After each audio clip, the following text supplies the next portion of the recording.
सोचने वाली बात है ना? कि कभी-कभी किसी की सबसे बड़ी कमजोरी ही उसकी सबसे बड़ी ताकत बन जाती है। आज हम एक ड्रोन की कहानी सुनेंगे और जानेंगे कि कैसे रुकावटें क्रिएटिविटी को जन्म देती हैं और कैसे साधारण चीजों से भी असाधारण चीजें बनाई जा सकती हैं। इस सच में एक बड़ा सवाल है। जब आपके पास साधन ना हो, लेकिन सपने आसमान छूने के हों, तो आखिर पहला कदम उठाया कहां से जाए? चलिए देखते हैं कि हमारी कहानी का हीरो इस मुश्किल से कैसे निपटता है। जी हाँ, इसका जवाब मिला कबाड़ में। मिलिए एलेक्स से। उसके लिए इस सवाल का जवाब कबाड़ के ढेर में ही छिपा हुआ था।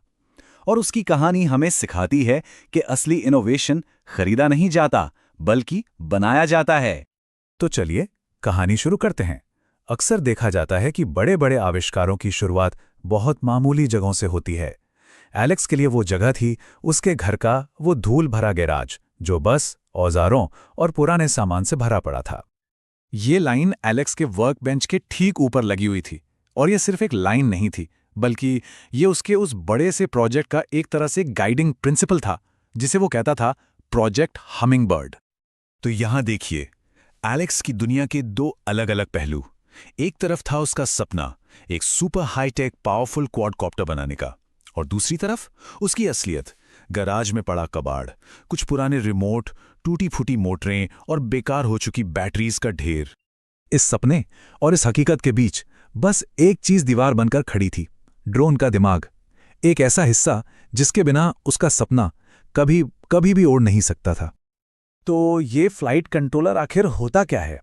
सिंपल भाषा में समझे तो ये ड्रोन का ब्रेन है। बिल्कुल वैसे ही जैसे हमारा दिमाग हमारे शरीर को बैलेंस करता है ना, ये कंट्रोलर ड्रोन को हवा में स्टेबल रखता है। हर सेकंड सैकड़ों कैलकुलेशंस करके उसे ठीक करता रहता है। और इसके बिना ड्रोन बस एक खिलौना है जो इधर उधर टकराएगा। और समस्या कितनी बड़ी थी, ये इस एक नंबर से साफ हो जाता है। 3 महीने की पूरी पॉकेट मनी सिर्फ एक पार्ट के लिए। एक ठीक ठाक फ्लाइट कंट्रोलर इतना महंगा था कि एलेक्स को उसके लिए अपने 3 महीने का पूरा जेब खर्च जोड़ना पड़ता। मतलब ये उसकी पहुंच से बहुत दूर था। पर फिर एक उम्मीद की किरण नजर आई। द यंग इनोवेटर्स चैलेंज, एक लोकल कंपटीशन जिसका प्राइस था एक समर टेक कैंप की फुल स्कॉलरशिप। अब एलेक्स के लिए यह सिर्फ एक कंपटीशन नहीं था, ये उसके सपने को सच करने का शायद आखिरी मौका था। और बस यहीं से कहानी में आता है एक टर्निंग पॉइंट, एक ऐसा मोड़ जो पैसों से नहीं बल्कि सोच में आए एक छोटे से बदलाव से आया। ये सीख उसे मिली अपने पिता से, जो एक इलेक्ट्रिशियन थे। उन्होंने एक बहुत सिंपल लेकिन गहरी बात समझाई। उन्होंने कहा, बेटा, प्रॉब्लम सिर्फ पावर की नहीं है, असल चैलेंज है प्रिसिजन और वेट डिस्ट्रीब्यूशन का। यानी सबसे पावरफुल ड्रोन बनाना टारगेट नहीं होना चाहिए।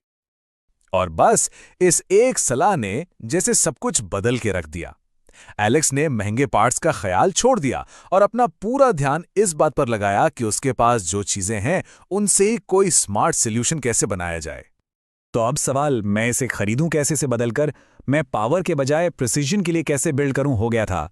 और इसका जवाब पैसों में नहीं, जुगाड़ में, चतुराई में था। और देखिए उसने क्या कमाल का सॉल्यूशन निकाला। ड्रोन का फ्रेम भारी मेटल की जगह मछली पकड़ने वाली पुरानी हल्की कार्बन फाइबर रॉड से बना दिया। ड्रोन का ब्रेन एक फेंके हुए गेम कंट्रोलर के अंदर से जायरोस्कोप निकाल लिए। और कोड, अरे वो तो उसने स्कूल लाइब्रेरी में घंटों बैठकर खुद ही लिख डाला। हर एक चीज में बस एक ही फोकस था, प्रिसिजन और हल्कापन। और इसका रिजल्ट, वाओ!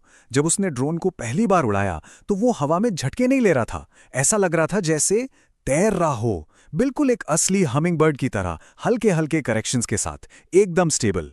इससे साफ था कि उसका डिजाइन जबरदस्त काम कर गया था।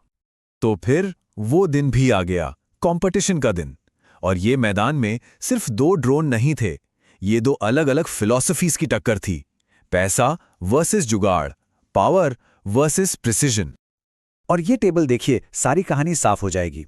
एक तरफ एलेक्स का प्रोजेक्ट हमिंगबर्ड, जो कबाड़ से बना, हल्का फुल्का और कस्टम कोडेड था।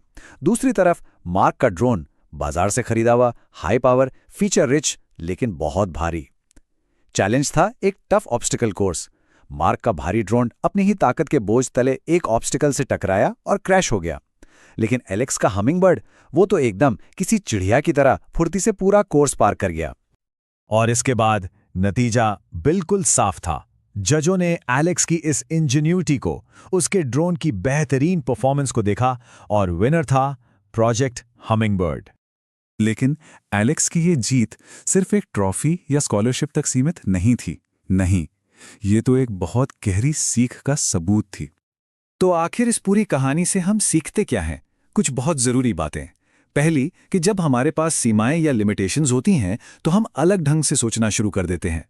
दूसरी, कि जुगाड़ और रिसोर्सफुलनेस कभी-कभी ढेर सारे रिसोर्सेस से भी भारी पड़ जाती है। और सबसे बड़ी बात, कि असली इनोवेशन चीजों को खरीदने से नहीं बल्कि प्रॉब्लम्स को सॉल्व करने से आता है। हाँ, वो टेक कैम्प की स्कॉलरशिप एक बहुत बड़ा इनाम था, लेकिन असली प्राइज वो नहीं था। असली जीत तो उस सीख में थी जो एलेक्स को मिली। ये समझ कि कभी-कभी जब आपके पास कुछ नहीं होता, तभी आप सब कुछ बनाने के लिए मजबूर हो जाते हैं। और ये कहानी हमें इसी एक जोरदार सवाल के साथ छोड़ जाती है। अपने आसपास देखिए, अपनी जिंदगी में देखिए, ऐसी कौन सी सीमा है जिसे हम एक रुकावट मानते हैं? और जरा सोचिए, क्या हो अगर वही रुकावट हमारी सबसे बड़ी ताकत बनने का रास्ता हो? सोचिएगा जरूर।